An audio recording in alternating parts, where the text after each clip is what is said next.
I think that actually more money is sitting offshore than ever before.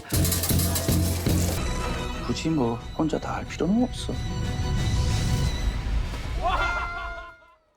Hello and welcome to our weekly film show. We're talking about ghostly teen romance Falcon Lake with its director Charlotte Lebon. Welcome, Charlotte. Thank you. And critic Lisa Nesselson joins us to take us through the week's releases. Hi, Lisa. Olivia. Now, Charlotte, we'll be taking a look at Falcon Lake in just a second. But Lisa, you've seen the film, so give us the pitch. I think this is a perfect example of a film where the less you know going in, the better off you'll be, because it's about the intensity of first love, but with a mystical vibe never far away. What I will say is it's the tale of a summer during which a 13 going on 14-year-old boy, Bastien, develops a crush on 16-year-old Chloe, who, among other things, likes to keep faking her own death in tribute to a rumor about a boy who once drowned in the lake. It's lightly supernatural, or at least playing with the notion that it might be. There's sex in the air, but also molecules of genuine romance. Intriguing. Okay, well, let's get a glimpse of Falcon Lake. Tu m'as suivi ou quoi? Peut-être. Tu viens?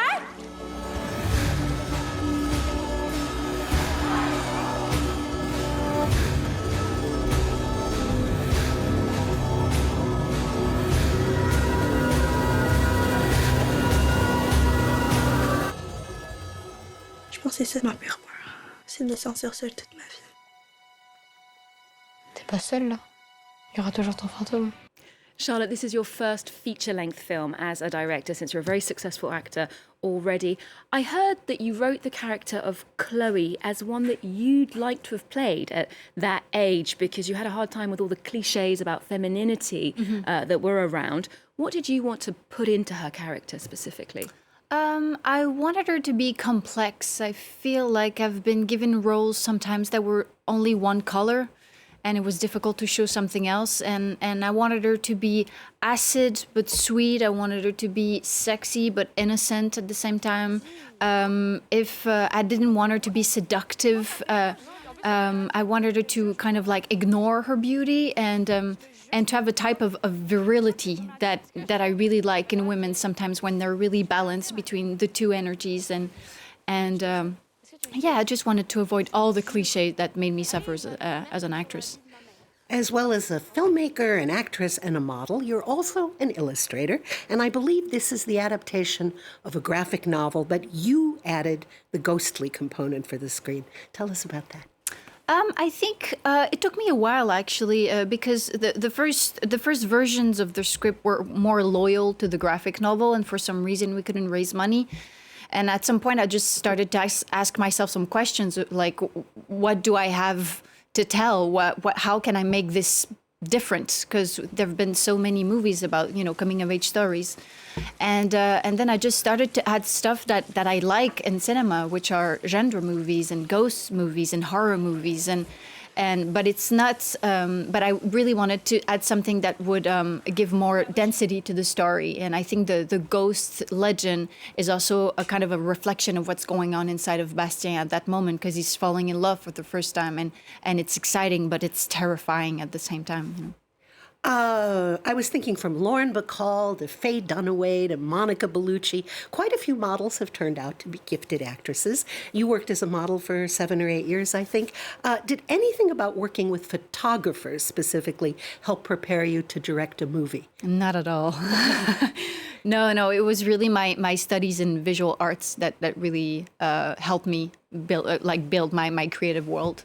Nothing, fashion didn't help me for a lot of things, but it helped me for earning money very quickly and travel. But other than that, no. Well, speaking of visual arts, I believe your next project will see you play French artist Niki de Saint Phalle. She certainly had a very eventful, trailblazing life. What made you accept the role? Did you have any reservations? Oh my God, it's a major challenge, but I'm so in awe of her work and the skill, in which she was doing her art, And also, there's something really refreshing about a story because she was married and she had 2 kids, and at some point in her life, she had no choice but to leave her family in order to pursue her career as an artist. And I don't think we see that very oftenly in cinema. It's still a very taboo subject. So yeah, I'll have the honor to play Niki, but I'm terrified. Certainly a huge and very inspiring role. Well, moving on now to a French documentary that feels very timely, what with former President Donald Trump's company finally being found guilty of tax fraud. This is called Tax Me If You Can, and it aims to explain how zillions of dollars and euros have a strange habit of falling through the cracks without contributing to the public purse. Let's get a feel for the film. Do you offer complex structures for the purpose of minimizing tax? It will be one of the things that's taken into account, Thank obviously. On se retrouve face à un système de tricherie. Est-ce que j'ai l'air de me sentir mal? Je n'ai jamais eu de compte à l'étranger. 600 milliards d'euros. I want to grab all that money. Les Panama Papers. Tax evasion is a sport that only the very rich can play. So, Lisa, for those of us who aren't spending our time trying to hide our millions, is this worth the price of a ticket? Absolutely. This is an infuriatingly wonderful exploration of how banks, including some of the major French banks, positively revel in hiding money in offshore accounts and other elaborate schemes to conceal wealth. Tax Me If You Can, or La Très Grande Évasion, which is a very good pun on the title of the Steve McQueen classic, The Great Escape, is a very sardonic take on how little the people in charge of fraud care about ferreting out, let alone eliminating, fraud. Although these obscene machinations aren't at all funny, the charlatan level of tax avoidance is described with humor and irony and highly entertaining animated passages. Okay, so all that financial stuff, it's not too hard to follow. Not at all. Even the trailer is clever. You see a running tally of large dollar amounts, and then it tells you what that indicates. The amount of tax evasion since you started watching the trailer. The numbers are, shall we say, really, really substantial. In addition to the funny animation, the filmmakers attach sort of written arrows to the heads of real people lying through their teeth in solemn and semi-solemn settings. Representatives of McDonald's and Google and Amazon and Apple swear up and down that they honor all their tax obligations to the European Union. Sure they do. As one interviewee puts it, the tax evasion is a sport that only the very rich can play.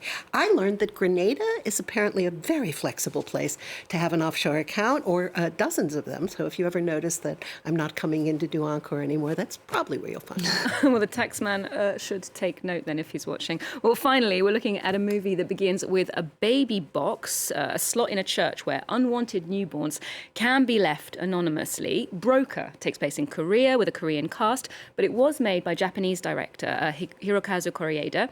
He won the top prize in Cannes in 2018 for Shoplifters.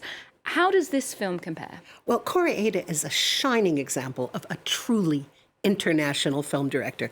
The film competed in Cannes this past May, where it won Best Actor, along with the Ecumenical Jury Prize. It had sold to a mere 171 countries before it was shown in Cannes, and after it was shown, the total of countries where people can see it went up to 188. A young woman who has just given birth puts her baby in the baby box with a note saying she'll be back for him. But 2 friends have a scam going to erase video footage of the deposits, help themselves to the occasional kid, and then sell the infant directly to aspiring parents who don't want to go through the whole traditional adoption thing. Their problems arise when the mother does return for the baby. Oh, okay. So this is not a film device. These baby boxes actually exist. The director set his story in Korea because he wanted to work with these actors, and also because apparently there is only one baby box in all of Japan, but there are many in Korea.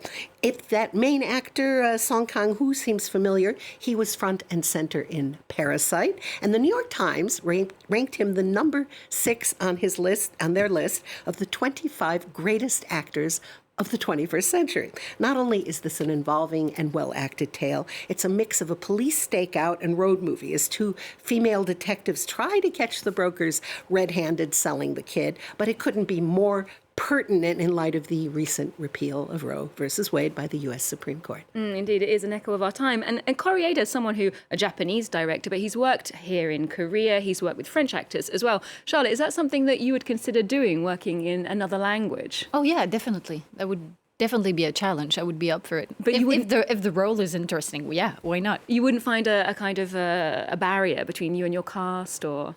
I don't. Oh, you mean me directing in another language? Yeah. No, that would be terrifying. That would be definitely terrifying. Maybe later on, if I do like 2, 5, 6, my 7th movie, maybe. Okay, well, but not right now. We'll be looking forward to that, indeed. Well, we'll keep our eyes peeled. Thank you very much, Lisa, for this week's Roundup. And Charlotte, thanks so much for joining us. We'll leave you with a clip of Broker. Thanks for watching, and see you next time here on France 24. 전 그러면 우리가 키워도 되고. 그러면 나는 계속 부정만 당한 인생이네. 그렇게 다시 시작할 수 있으면 좋겠다. 그러니까 우리 앞으로 까먹지 말자. 나 혼자였으면 아무것도 못했을 거야. 굳이 뭐 혼자 다 할 필요는 없어.